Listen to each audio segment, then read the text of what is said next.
Olá, estamos aqui em mais um vídeo do canal. Desta vez eu estou abordando uma leitura sinótica, aquela passagem em que Jesus acalma a tempestade. É um vídeo antigo, lá de 2020 foi editado, já tinha até lançado no canal, mas estou relançando com o corte de alguns brancos que ainda existiam. Lembrando que a leitura sinótica é justamente você comparar o mesmo relato, como ele acontece dentro dos evangelhos sinóticos, que são justamente esses evangelhos que têm uma abordagem muito similar. Aliás, em alguns vídeos sobre o evangelho de Marcos, eu tenho abordado bastante essa questão da leitura sinótica. Não deixe de se inscrever no canal, deixe o seu like, deixe também os seus comentários e não deixe de assistir o vídeo até o final.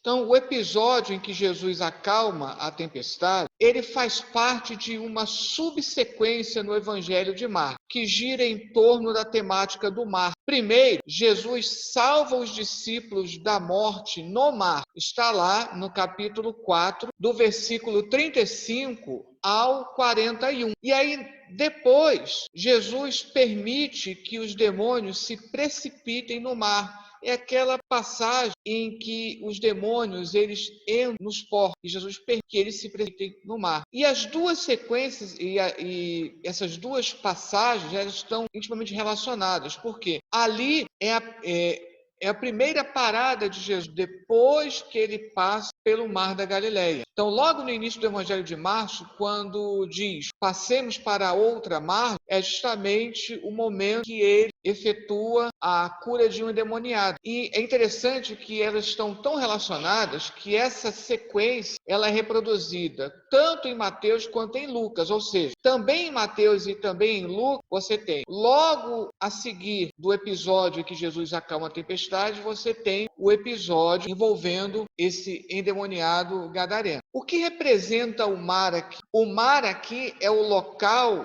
onde ocorre salvação da morte. E é interessante porque o mar, dentro da simbologia antiga, o mar, ele representa o pavor, ele representa o perigo. O mar, ele representava sempre esse desafio para os homens.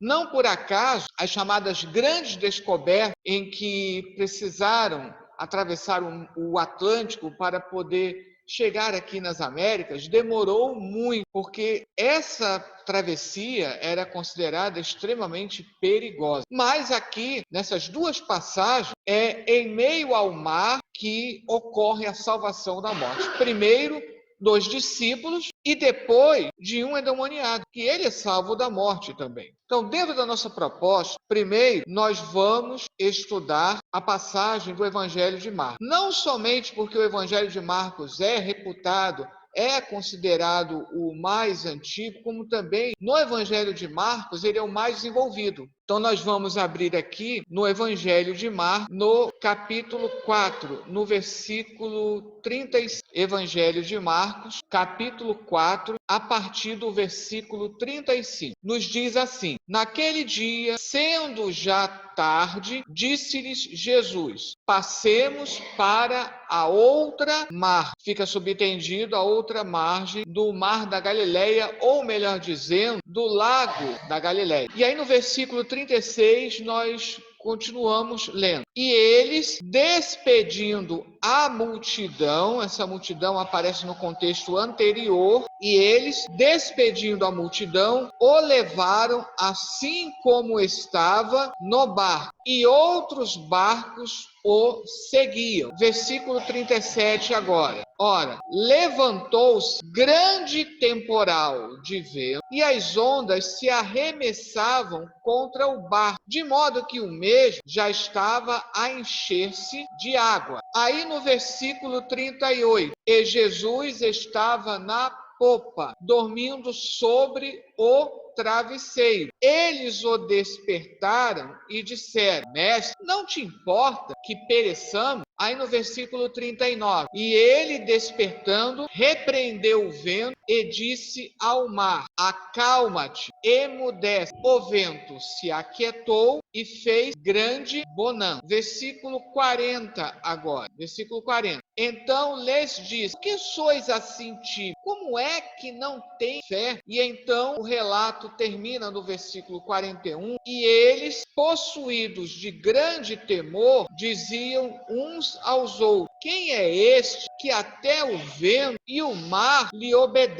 E encerra-se então o relato. Como é a organização? Esse episódio, ele é dividido em partes, e nós vamos verificar que essas partes, elas são seguidas nos outros evangelhos sinóticos, embora veremos que em Mateus e Lucas ele é um pouco mais breve. Aqui é mais envolvido no Evangelho de Marcos. Então, no versículo 35 e 36, Jesus e os discípulos embarcam. É Jesus que começa fazendo a proposta: passemos para a outra margem. Os discípulos ajudam então Jesus a embarcar, fica subentendido na passagem. E um detalhe interessante: outros barcos o acompanham. Na Almeida Corrigida até diz de barquinho, mas a palavra é a mesma, barco, não necessariamente barquinhos, né? Mas na Corrigida colocou assim. Depois, no versículo 37 e na primeira parte do versículo 38, no início do versículo 38, Jesus dorme enquanto se levanta uma grande tempestade. E aqui em Marcos, ele detalha dizendo que Jesus estava na popa e que Jesus estava num travesseiro ou numa espécie de almofada. Na segunda parte do versículo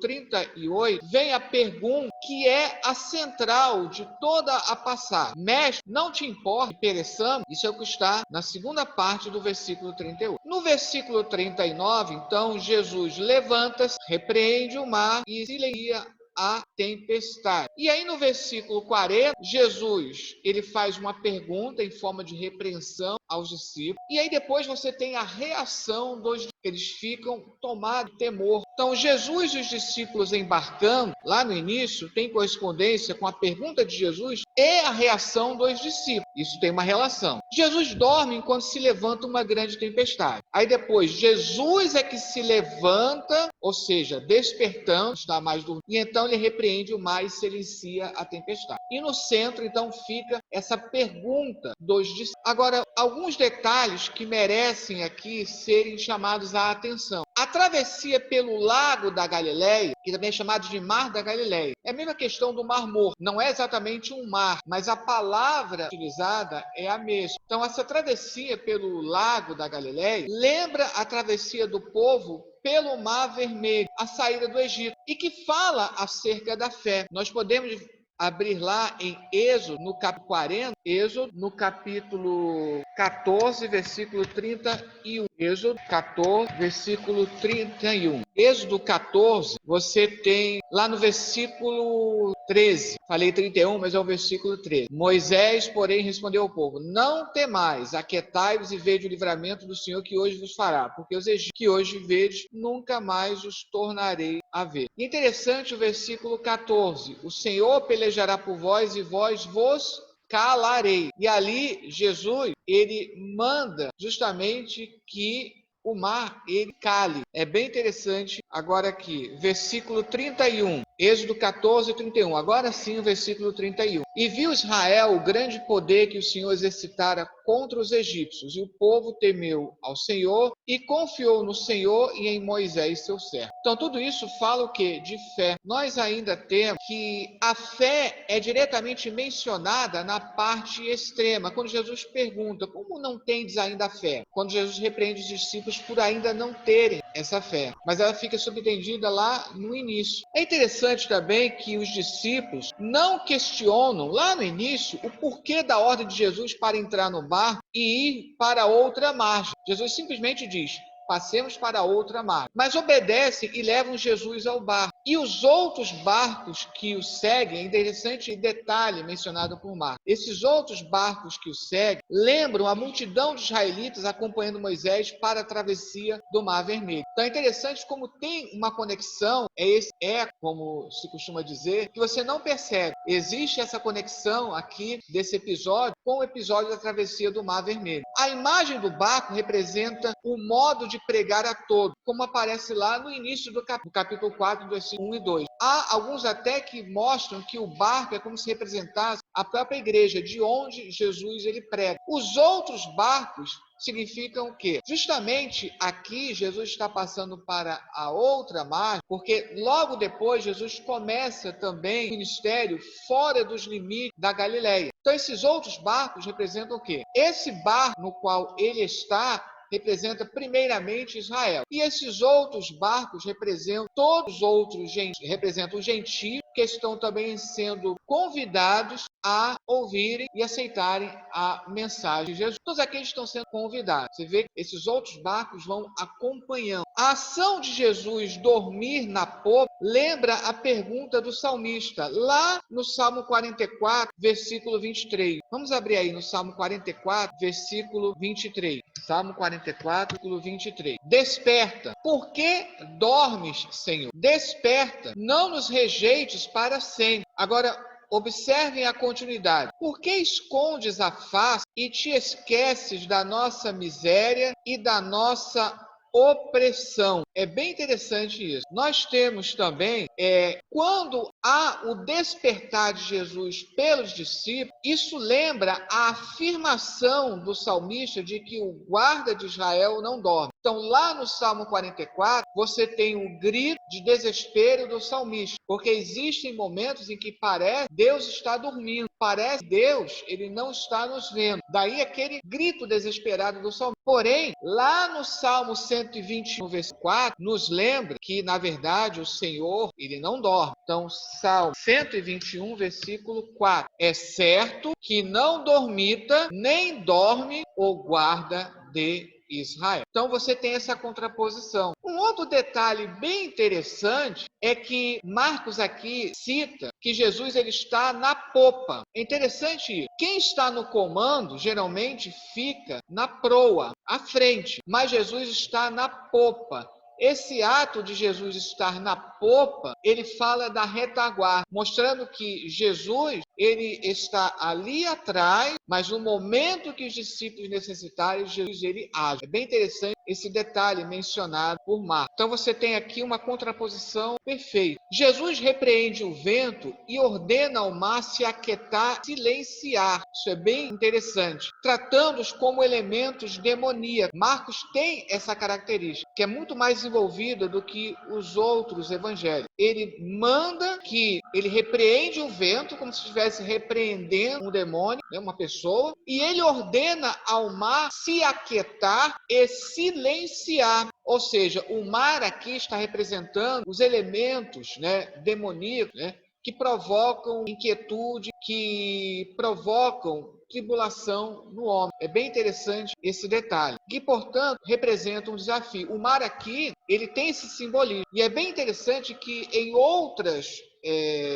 histórias antigas, em outras culturas antigas, o mar sempre é representado como alguém que representa esse desafio para o homem. O temor dos discípulos diante da tempestade e o espanto ante o ato de Jesus estar dormindo, é interessante que lembra outro relato lá no Antigo Testamento. Lembra aquela reação dos marinheiros quando percebem que Jonas está dormindo, mesmo diante de uma grande tempestade que se levanta. Vale a pena nós abrirmos lá. Vamos lá. Jonas, logo no primeiro capítulo, no versículo 5. Então os marinheiros, cheios de medo, clamavam cada um ao seu Deus e lançavam ao mar a carga que estava no navio, para o aliviarem do peso dela. Jonas, porém, havia descido ao porão e se deitado, e dormia profundamente. Chegou, aí no versículo 6, chegou-se a ele o mestre do navio e lhe disse: que se passa contigo, agarrado no sono? Levanta-te, invoca o teu Deus, talvez assim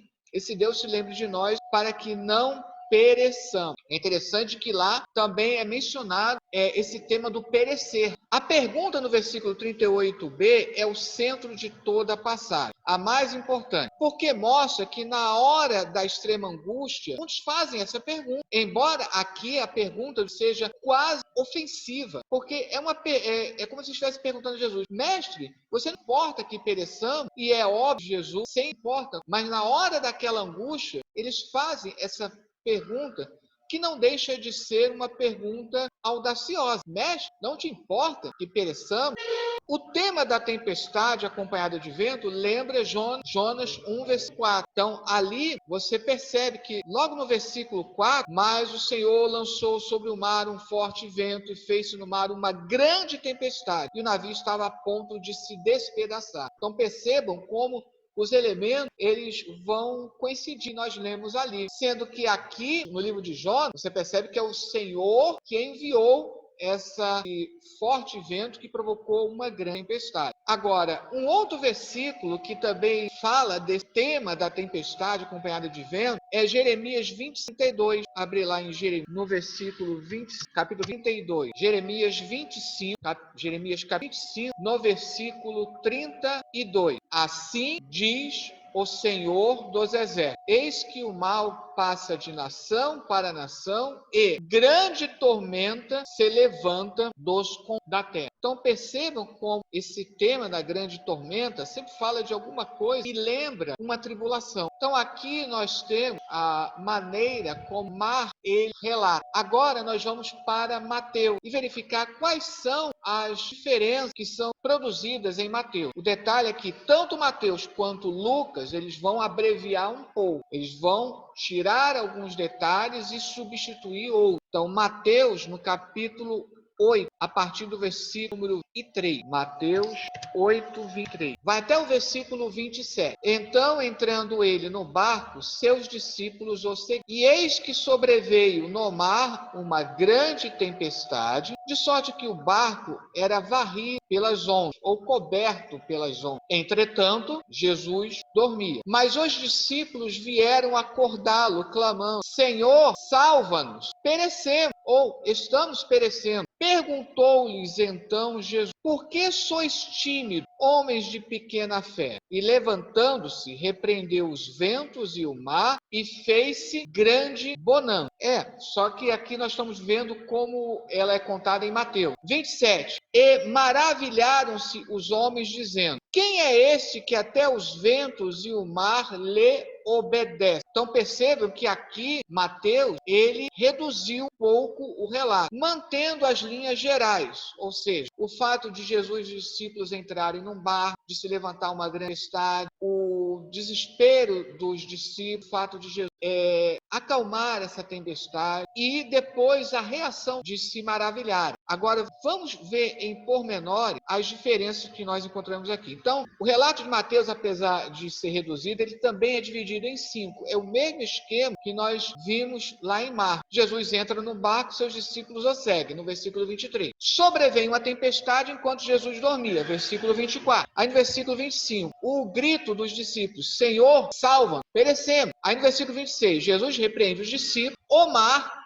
e o vento. E aí no versículo termina no versículo 27, os discípulos se maravilham. Então, no relato de mar, embora o convite de ir a outra mar seja de Jesus, os discípulos levam Jesus até o barco, tendo despedido a multidão e seguido por outros barcos. Isso é em Marcos. Em Mateus, Jesus entra e seus discípulos o seguem. E aí some qualquer referência a outra margem, à multidão e aos outros barcos. Então ali, Marcos, ele tem mais detalhado essa questão aqui. Então aqui Mateus deixa de falar, de Jesus pedindo para ir a outra margem, da multidão e dos outros barcos. Agora, notem que há em comum a menção da tempestade. Só que enquanto em Marcos se fala de uma grande tempestade de vento, em Mateus se fala simplesmente grande tempestade. Também fala de Jesus dormindo, mas nota que Mateus elimina a referência à popa e ao travesseiro. Não se fala mais da popa e do travesseiro. No centro, a pergunta dos discípulos diante do perigo, que é uma pergunta lá em Marcos, aqui transforma-se em grito de socorro. Então é substituído em Mateus pelo pedido desesperado.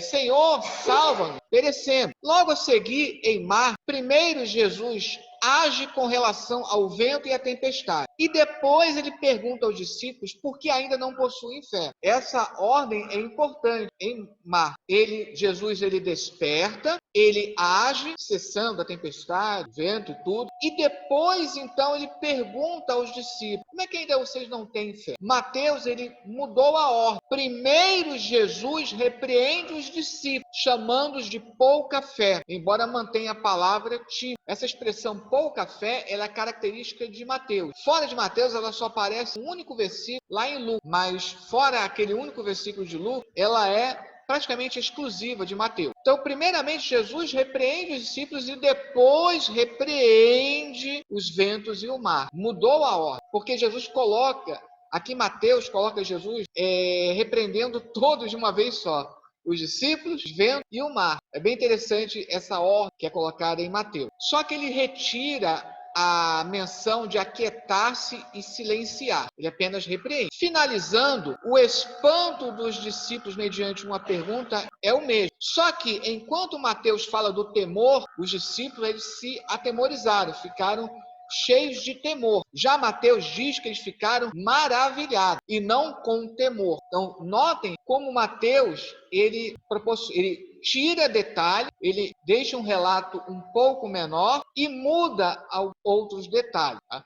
Aí já vamos explicar por que dessas mudanças. Tá? Agora vamos para Lucas. Como é que Lucas vai relatar? Lucas 8:22. Lucas 8:2. O que nós lemos aqui? Lucas 8:22. E aconteceu que, num daqueles dias, entrou ele num barco em companhia dos seus discípulos e disse: passemos para outra margem do lago. E partiram. Aí no versículo 23. Enquanto navegava, ele adormeceu. E sobreveio uma tempestade de vento no lago, correndo eles o perigo de sossobrar. Versículo 24. Chegando-se a ele, despertaram-no, dizendo: Mestre, mestre, estamos perecendo. Despertando-se Jesus, repreendeu o vento e a fúria da água. Tudo cessou e veio a bonança. Versículo 25. Então lhes disse: onde está a vossa fé? Eles, possuídos de temor e admiração, diziam uns aos outros: quem é esse que até os ventos e as ondas repreende e lhe obedece? Então aqui Lucas, ele mantém a brevidade de Mateus, mas ele vai fazer algumas modificações. Tem um detalhe que ele retorna em relação, tem alguns detalhes que ele retorna em relação a Marcos, mas a disposição, dividindo em 5, é praticamente a mesma, sempre deixando a pergunta ou a exclamação dos discípulos no centro. Então, primeiro, Jesus e os discípulos em barco, lá no versículo 22. Aí no versículo 23, sobreveio uma tempestade enquanto Jesus dormia. Aí na primeira parte do versículo 24, mestre, mestre, estamos perecendo. É uma exclamação. Aí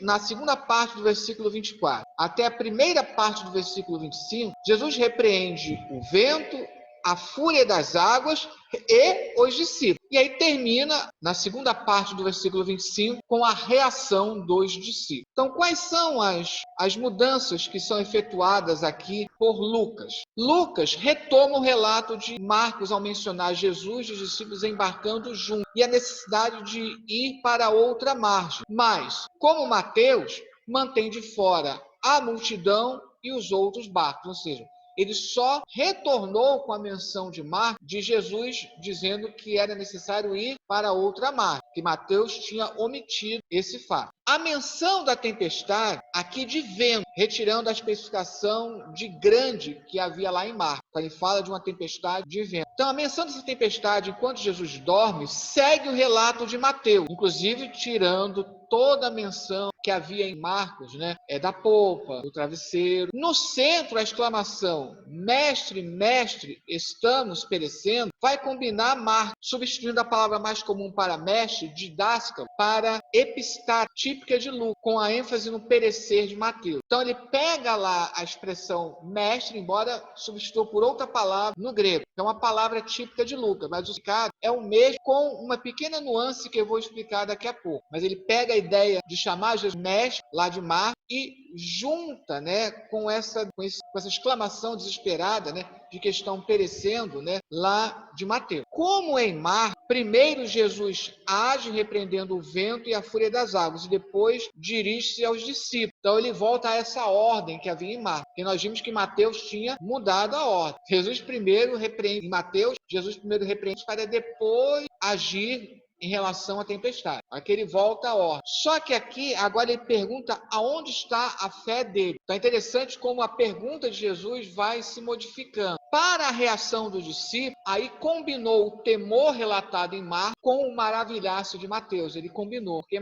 Marcos fala do temor dos discípulos. Mateus fala do maravilhar. Aí o que Lucas fez? Juntou os dois. Agora nós vamos comparar por que essas diferenças. Vamos lembrar, Marcos é o evangelho que procura salientar Jesus como servo, é o evangelho da cidade, e o evangelho de Marcos salienta Jesus como aquele que veio plantar o reino de Deus. E essa plantação do reino de Deus, aqui vai estar em Marcos, comparando lá com o episódio, Deus vai tirar o povo do Egito e levar até, mas primeiro passando pelo Mar Vermelho. Então esse convite de Jesus, passemos para a outra margem, é como se fosse um convite para que você se converta. É como se Jesus estivesse convidando. Vamos à outra margem. Aquela velha questão abordada, né? Sair do Egito, entre aspas, do pecado. É esse o convite de Marcos. Agora, a ênfase está na falta de fé dos discípulos. Como que ainda não tendes fé? Que é evidenciada na pergunta quase. E é por isso que vai lembrar. Marcos faz questão de mencionar